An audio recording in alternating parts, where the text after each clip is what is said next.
The Bible declares the Lord to be above all gods. We're going to read the passage in Psalm, but there's more than one. And while we often think of the gods as false gods and idols, these idols are images used to worship fallen entities, real beings. Yeah. Okay? So Satan wants to be God, and Paul said that the Gentiles sacrifice to devils. So from the very beginning, we've seen that there are these entities that are called gods that oppose themselves to the Creator. And perhaps it's time to examine why the Lord is king over all the gods. Okay. It's one thing to know He's God and He's the Creator, but there's something to that. And we're going to dive into that starting in Psalm 97, verse 9. It's just simply this statement: For thou, Lord, art high above all the earth. Thou art exalted far above all gods. And so you think about that, like, there should be no other gods. Only God is God. But these entities claim to be gods. And therefore, they're imposters, they're deceivers, But the God of heaven and earth is high above all these gods. So that implies there are other gods or other entities which seek to be worshipped as gods or acknowledged as such. And if we dismiss that, we were kind of raised, I think, at least in this country, to think in terms of, yes, these primitive cultures worship these gods, but they weren't really gods. The Egyptians, the Greeks, the Romans, whatever. But what if they really were gods? There was an Apollos and a Zeus and a Hoth and a Ra, and they were just these fallen entities.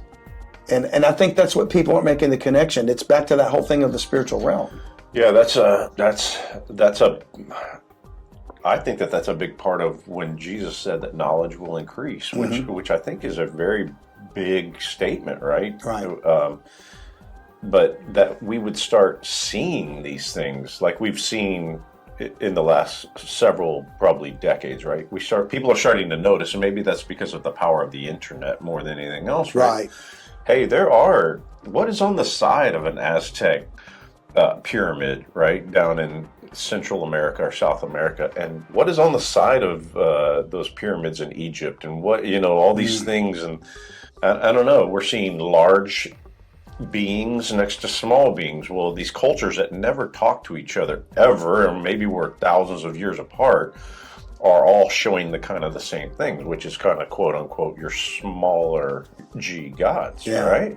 Yeah. It's just an interesting concept. I also think that verse that you just showed, it doesn't say that.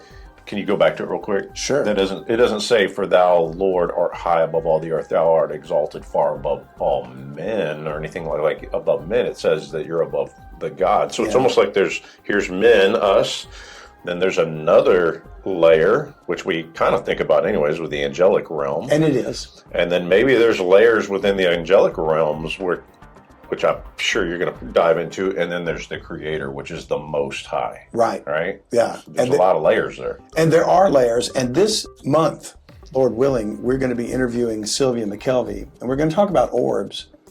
But the last time we spoke with her, she mentioned the idea that amongst the fallen entities or gods, there might be warring factions. Yeah. And they're not all in agreement, even though Lucifer is manipulating them all. If he's deceiving men and nations war with each other, why couldn't he do the same with angels? Yeah.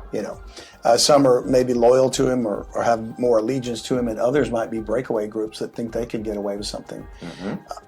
It's just interesting to think that there's more diversity than we realize. I never really had thought about that until when we interviewed her and she brought that up. Me neither. I was just like, whoa, all of a sudden, she was like, well, who's to say that Satan doesn't have an insurrection on his hands? Yeah, he could be fighting those that are trying to overthrow him. It totally makes sense, right?